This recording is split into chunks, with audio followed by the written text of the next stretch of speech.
Welcome to this live session on psychology optional. Its strategies that are to be used, the advantages of this as an optional for civil services examination 2024. We are going to see the disadvantages of this optional as well. We are going to look at what approach we are going to take at Legacy IAS Academy in order to cover this particular optional. So you can see the classes starting from mid of September. That is when all the optional classes will start at Legacy IAS. So you have anthropology as well, PSIR, that is political science and international relations. Those optionals will also be starting at the same time. For further details related to the courses, you can just contact the numbers that are scrolling down below. So we'll start off with this psychology as an optional. So it is quite a popular optional. It was quite a popular optional before 2012. Then it lost its sheen, we can say. It lost its shine probably because the paper was really tough in that particular year. From that year onwards, the paper has become relatively simpler. And there are certain added advantages to this paper. The number of people taking this as an optional is pretty low. Why pretty low? Because of these advantages. At the same time, there are some disadvantages as well. So low because of 2012, and these are the advantages with it. Disadvantages we are going to talk towards the end. So look at the advantages. The first and the foremost advantage is the limited sources. Limited sources in the sense the number of books you are supposed to refer to for this particular optional is pretty less. Why is it so less?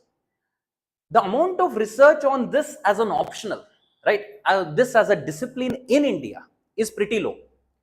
Most of the research happens in the Western world itself, and the updates you get are minimal, and accordingly the books you are going to study are also mostly written by the foreign authors.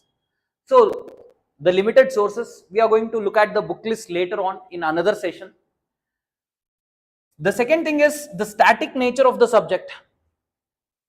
The linking to the current affairs, though there is some linking, very minimal linking, I would say. You knowing the current affairs, 10% of current affairs is sufficient. 10% knowledge of current affairs. In passing reference, you have to use the current affairs. That's it. The third advantage is the subject is really interesting. Why is it so interesting? At the end of the day, psychology is all about the scientific study of mental activities and the behaviors. That's what it is about. And whose mental activities? It is the humans, that is us. Whose behaviors? Our behaviors. So it is interesting because we are trying to study about ourselves. That is why it is very interesting. And one more advantage, it is going to be really helpful in the growth of your personality. As a person, you can grow more. Why is it so? It's because you get to understand yourself better, your attitudes better, your behaviors better, right? So if you take my example, I have grown a lot more patient after I started studying psychology. So that's their personality development. So which is of course going to be which is going to become really handy when it comes to your interviews. 95% is, what is this about? 95% of the questions which you get in psychology optional can be answered with ease. Why answered with ease? Because most of the questions are direct. So directly from the syllabus, from the chapters, you get the questions. 95% of the questions are like that. So you need not put in that extra effort to understand the questions in the first place. There are some 5% questions which are somewhat difficult to understand. You have to analyze it better. That's there. So 95%, it is easy. 95% of the paper is easy to handle, except for, again, I'm going to mention 2012 paper. Barring 2012 paper, all the year papers, when you look at, They are, really comfortable. They make you feel comfortable after you have studied the entire, syllabus. Next, it's not too huge, as in when you look at the syllabus, it's not really huge. So, sir, is it so small? Is the syllabus so, small so as to speak? Actually, not so small as well. Some people say that anthropology is the subject or the optional which is, which has very small syllabus, let's say. Is it so with psychology? It's actually not. Anthropology also, when you try to answer it better, you have to spend the same amount of time even on that optional. Same is true for this optional. You take that much time, but relatively it is smaller. Relative to what? Relative to probably history, relative to geography. It is quite a smaller, this subject has quite a smaller syllabus. That is the advantage you have. The next thing, you have few more pros for this particular optional. This is a minimum guarantee. What minimum guarantee? Minimum guaranteed marks you are going to get. Minimum guaranteed marks. So if you have understood the concepts properly, you get a minimum amount of marks. This is in relation to other subjects like, let's say, the sciences. If you have chosen sciences as an optional, there you get the marks in zeros and ones only. Either you get full marks or you don't get any marks at all. That's not the case with psychology or any of the humanities subjects you take. That is not the case. That is true for psychology as well. Why? Because it is a, humanity at the end of the day. So the sciences, you get the scores between, 0 or 1. Here you get the scores between 0 and 1. The range is 0 to 1. So you may get 0.3, 0.4, right, for every mark. So that's the advantage you have. Minimum guarantee is there. So even if you cover only the basic concepts, you're going to get, some amount of marks in this subject for sure. But that is not sufficient. That's a secondary thing.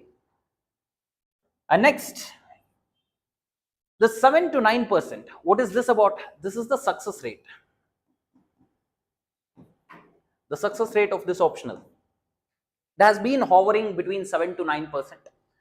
It's not too high. So where did I get this number? It is based on the annual report of UPSC itself. When you look at the annual report of UPSC, you get to know how many people are writing the exam with every subject as an optional. How many people are getting selected with a particular optional. Based on that, starting from 2010 onwards, when you check the annual reports, the success rate has been in the range of what? 7 to 9%. That is there. Another advantage, the next advantage is the innovation. You can do a lot of innovation, as in you can write very creative answers. Why is it you are able to write creative answers in this particular subject? See, if there is a class of 50 people, out of 50 people, the way they understand this subject is going to be different from one another. Why is it going to be so different? Because when they apply the concept to themselves, their understanding of it is going to vary. That's not the case with other subjects. Why? Because it is not their experience. Let's say, for example, sociology. A concept taught in sociology will be understood by each and every person in the same manner. But whereas psychology, it's about human behavior. You check with yourself, you take examples from your life. Okay, this is how it has happened. You understand the subject from your viewpoint. So because of this, you'll be able to create your answers on your own in a different manner, taking different perspectives probably. Because of this, innovative answers can be written. And this itself is an advantage for some, especially the people who wrote memorize. It is going to be really difficult. So it's a subject based on understanding, so as to speak. Two areas where it is going to be really, really handy is your ethics paper and essay paper. In your ethics paper, when you look at the syllabus of ethics, You have a chapter on attitude separately. You have a chapter on aptitude and foundational values, aptitude and foundational values, and there is a chapter on emotional intelligence. In psychology, you have a separate chapter on attitudes. You have a part of it that is on aptitude. It is with intelligence chapter. Along with intelligence, you are going to study about aptitude as well in psychology, and EI, emotional intelligence, you have it as a topic in your what psychology as an optional. So your understanding of these topics, that is basically 3 chapters, is going to be crystal clear. So you have a total of 7 chapters plus 1 chapter on case studies. That's what you have in your ethics. Out of 7, 3 chapters, you have clear-cut understanding from here itself. That's the advantage. And when it comes to essay paper, what is the advantage? You have 2 essays to write. Generally, the part 1 of the essay will be either on your GS2 portions or GS3 portions from your main examination. The other essay is generally going to be on the philosophical part. The philosophical part has the underlinings in your ethics paper itself. So it's going to be really useful in this area, that is the essay part. So that's one essay. And sometimes UPSC has this tendency to throw a bouncer at you. How? Both the essays will be on philosophical aspect itself. You'll be able to handle the philosophical essays better when you have, psychology as an optional or philosophy as an optional. Right? So these are the advantages you have with what? Psychology as an optional. Next, we'll look at the papers broadly. What is paper 1 made up of, and how is it you are going to look at the paper 1? What is there in paper 2? Right? How we approach these papers. This is the next area I am going to cover. Paper 1, which is the foundations of psychology. It has 14 chapters. When you look at these chapters, all these chapters are a right mix of whatever syllabus you find in your bachelor's and master's. So it's a mix of both bachelor's and master's. So they have mixed it pretty well. And the next thing is, it's mostly theory. I would say 90% of whatever you study is about theories itself. In where? In the paper 1.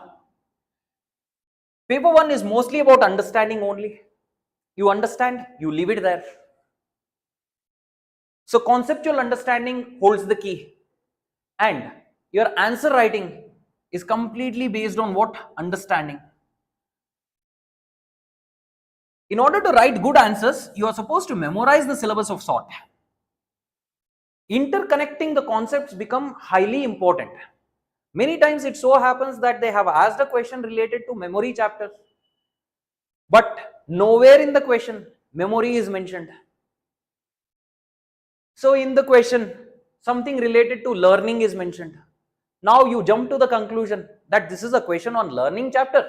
You start writing the answer from that perspective. After coming home, you realize that, okay, let me check once whatever I have written. Let me check the questions. I go through the questions again. You see that after analyzing the question properly, you get to understand that though the key word mentioned is learning in it, the question is on actually memory.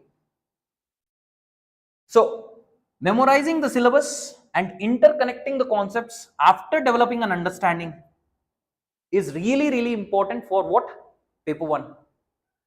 Making your own notes, handwritten notes, is compulsory. Handwritten notes is compulsory. Whatever is done in the class, you have to have a running notes. That is 1. 2, you are going to get the printed notes. I'll show you the copy of it later on. 3, you have the standard books. All the 3 put together, you should have your own notes prepared. Until and unless you do this, I can clearly say that you would not be deserving to score good marks in this optional.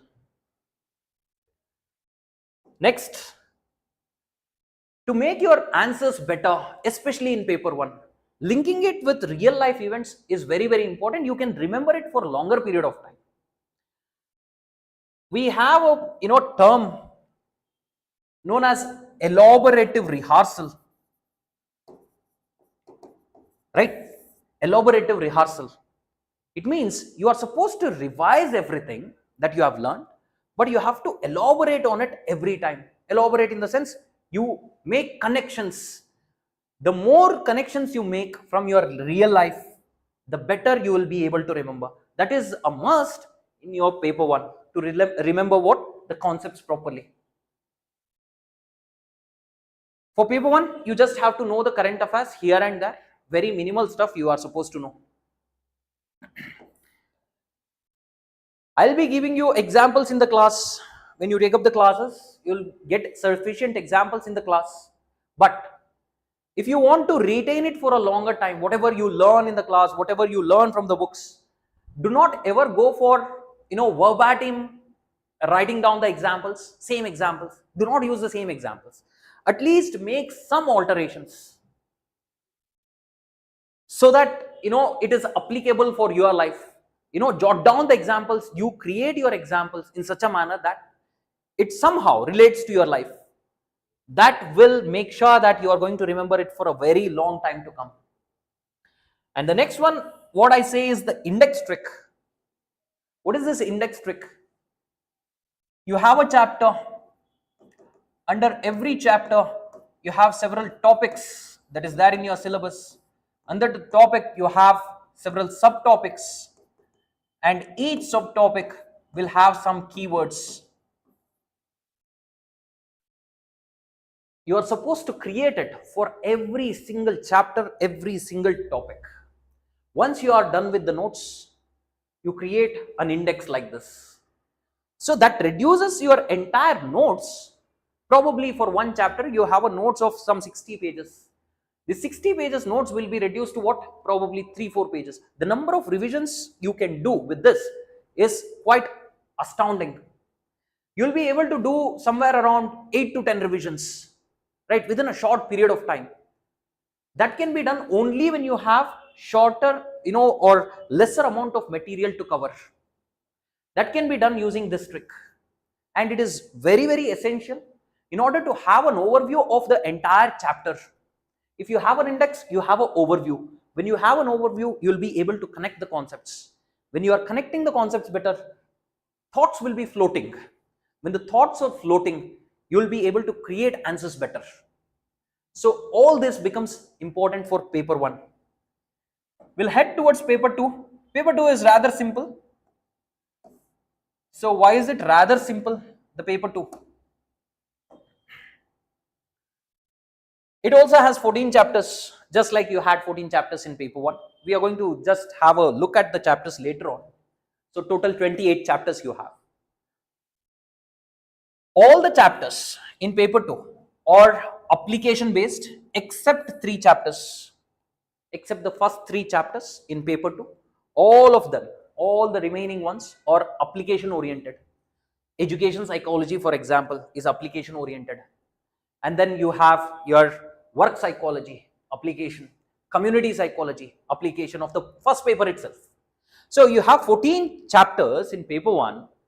They are applied, and you get somewhere around 11 chapters in paper 2. So the effort is significantly reduced for your paper 2. And more examples you have to use, especially from current affairs in paper 2. Paper 1, that is not the case. The number of examples you are going to use is lesser in paper 1, but use real life examples there. Here in paper 2, use more examples.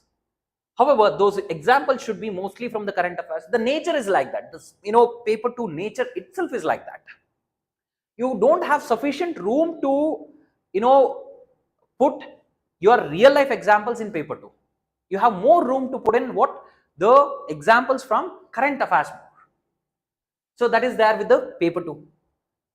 Here, you need not make notes separately. Handwritten notes is not required for paper 2. Whatever effort you are putting, right, to make the notes, make it for the 14 chapters of paper 1, and look at this the 3 chapters of paper 2. Proper handwritten notes should be there for this. Proper handwritten notes from all the sources put together. And whatever notes you are going to prepare for paper 2, remaining 11 chapters, that's going to be what? Just the index one. Create a proper index with keywords. That itself will serve as a notes. Why is it so? Because you have only one book to study. Properly, you have one book to study. That is by Mark Twain. And I'll be giving some other material in the class as well, so which you can jot down, add it to Mark Twain itself. So based on Mark Twain and the class notes, right, class running notes, you create an index. That itself is your notes. Clear? So that's about your paper 2. Now, what is our approach? What approach are we going to take here regarding your optional, psychology optional? First thing is short notes. I already explained to you how to make short notes. I'm going to stress this again because short notes is the one which is going to save your day. Short notes created on the basis of index for every chapter. I'll be teaching it to you in detail as to how to do it. For 1 or 2 chapters, I'll give you a sample as well. On the basis of that, you can replicate the same, you can emulate the same and create your own short notes. And the second thing is, all throughout our lectures, we are going to use videos. So how are we going to use the videos? Say, for example, this is one of the videos. This is related to Pavlov's dogs, an experiment which was done. So in the PPTs, in the classrooms, we are going to use this interactive way, right? So you'll be able to understand the Pavlov's experiment better when you look at it in a video, in images. So we are going to use that as a tool rather properly. So the next thing,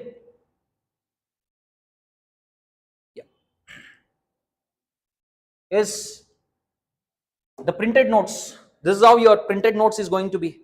Something special about the printed notes is that you have the space on the right side. So in every page, you have space. So it's a notes that has been, handwritten notes that has been converted into, the printed form. You have enough space here in order to integrate whatever you write in the class. You can add it here itself. Also, whatever you have extra in the standard books, you can add it here. So from the standard books, you need not add anything related to the concepts. You just have to take in probably some researchers which have been done or examples that are given. You can add it here. So this becomes your master copy going forward. Yeah. And then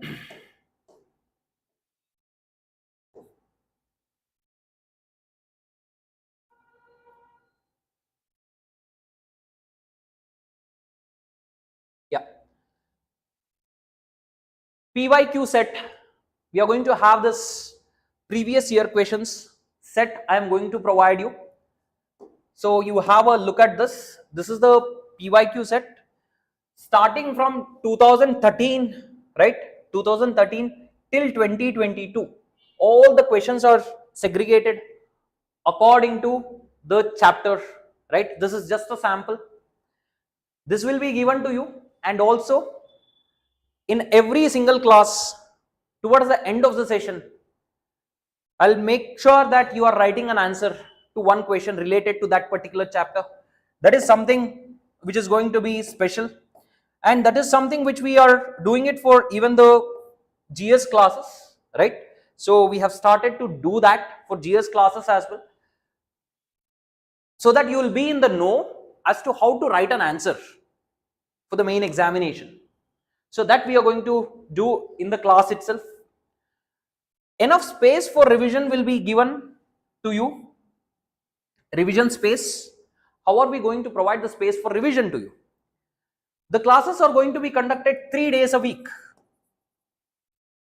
The other 4 days, you will not have a class related to the optional, so that you get ample time. You get ample time for revising what has been taught in the class. Say for example, if I have the class on a daily basis for optional, how will you do the extra research on the subject? How will you dig deeper into the subject? How will you retain what has been learned in the class? For that to happen, you have to revise it. So for that you need time.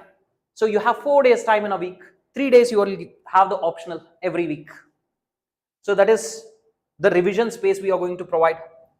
And then we are going to deal with the entire subject section wise. We are not going to deal with it paper wise. We are going to cover the 28 chapters section wise.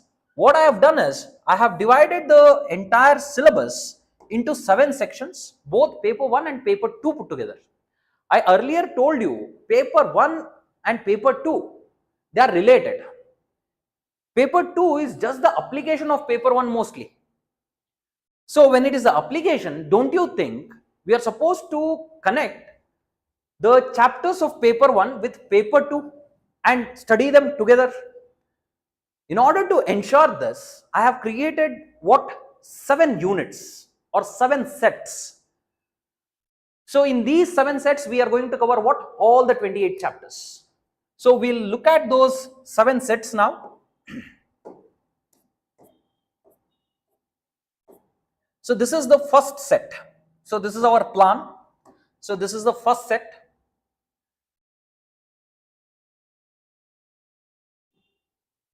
This is the set 1 or section 1. It is just about the introduction chapter, development of human behavior and personality. These 3 chapters we are going to study together. This is the first set we are going to complete. So this is mostly about different stages of development of humans. So physically how they develop. So basically the introduction chapter is about schools. Schools as in the various perspectives psychology has. So what perspectives does psychology have? So one school is functionalism school, right? Then you have structuralist school, you have behaviorist school, you have psychoanalysis, you have the humanist school. So these are all the schools we have. They have different perspective towards psychology. So we'll be learning about that. So whether psychology is a science or is it a social science, all those things we will be learning in the first chapter. So that is a very basic introduction to psychology. And these 2 chapters, however, focus on what? The different stages through which human beings go. So what stages are we talking about? How do they develop cognitively? How do they develop physically? So cognitively means how do they develop mentally? Morally, how do they develop? For these you have theories. So the different schools that we learn about in chapter 1, these are the schools, they have different perspectives for each of these. So these perspectives we look at in what? This particular chapter. And personality is a interrelated chapter. The details we are going to learn it in a different class altogether. So these 2 chapters are quite big. It will take more time for us to cover. And then you have the section 2. Here we are going to take 3 chapters together. Methods of psychology, research methods, psychological measurement of individual differences. So these 2 chapters are for paper 1. This is from paper 2. Paper 2, chapter 1. That is where it is. So as I told you, there is a link. So here is the link between paper 1 and paper 2. So all these are related to what? the research methods, the design, the research design, as in how psychologists collect the data, how do they analyze the data, how do they create theories, right? How do they test their theories, the statistics part of it, all of it will be in these 3 chapters. That is why it is under one section, right? So how do they develop the tests, psychological tests? If you want to measure the intelligence of a person, you need a test. How do they develop this test? This test should be applicable for everyone. How will they develop a test like that? For that you have to, take a sample. How do you select a sample? On what basis? Different sampling techniques are there. All these things you will be learning in what? This particular chapter, this particular section. Next, section 3 is quite a large section, I would say. This is a section related to cognitive psychology. SAP is sensation, attention, perception. The chapter name is sensation, attention, perception. So here you can see this till here. These are all related to paper 1. This is paper 2. That one is paper 2, education psychology. So you have to use the content from all these chapters for this paper, for this particular chapter. So it's a related chapter. So sensation, attention, perception, learning, memory, thinking and problem solving, intelligence and aptitude, language and communication. This is the aptitude I was talking about. Yes, this is the aptitude I was talking about, which is useful for your what? Ethics paper. So all these chapters are related to what? Cognitive psychology. That is why they are all learned together. And the next section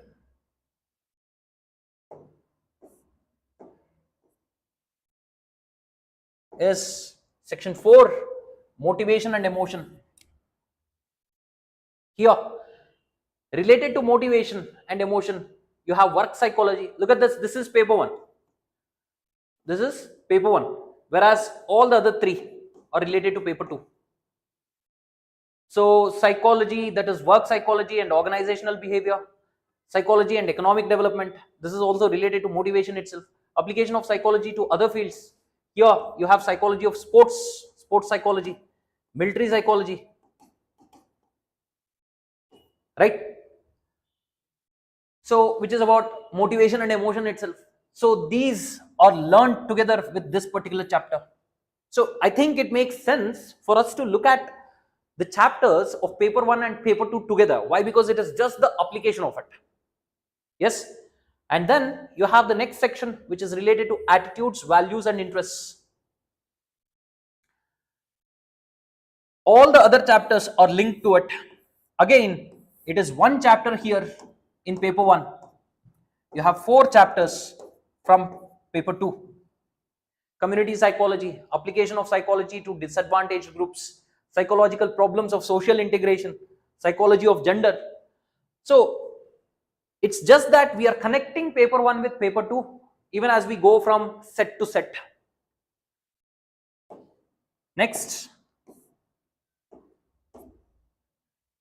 the last 2 sections, section 6 and section 7. All the 3 chapters are from paper 2 itself. Sir, why is it you don't have a connection to paper 1? Is it not connected to paper 1 at all? It is connected to paper 1. It is connected to personality a bit. It is connected to chapter 1 a bit. Chapter 1, that is introduction. It is connected to that as well. It is connected to attitudes chapter as well. So I could not put it under a particular chapter. I could not connect it to particular chapter. It is connected to many chapters. That is why we have it as a separate section. And finally, you have the section 7. I would say this section is a miscellaneous section. Again, it is a miscellaneous section. Look at this. This particular chapter from paper 1 is the 14th chapter here. So 14th chapter in paper 1. So it's like a motley of ideas. So motley in the sense, many things spread across many places. Whatever was remaining was put into 14th chapter. So there is no clear-cut connection between the concepts that are there in 14th chapter. So that is why it is separate. The applications part, these two, somewhat they are related to this, somewhat, not completely though. So somewhat related. That is why these three chapters I have put it together. These two are paper 2 related. The first one is paper 1 related. So this is the plan we have, how we proceed with psychology as an optional. So 7 sections, 28 chapters in all, 14 from paper 1, 14 from paper 2. This is how we proceed. Having seen these things, it is only apt for us to look at the cons as well, the disadvantages of choosing psychology as an optional. Because we have seen the advantages, you will be able to make a wiser decision only when you see the disadvantages of this optional as well. What are the disadvantages? The first and the foremost disadvantage is the researchers' names you have to remember. You have to remember the research as well, the experiment, and who did the experiment. This is quite a daunting task for some of the individuals. For some individuals who understand the experiment or the research clearly, for that person, it is not difficult to remember the researcher name. So you have some techniques to remember.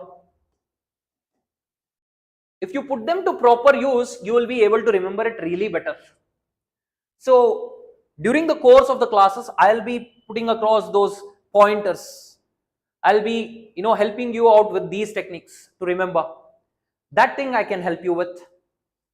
The second disadvantage is answer creation. Not everyone is a creator. Not everyone can create good answers. There are some people who are able to write the answers from the textbook verbatim, exact copy they are able to write. Some people are not able to do it.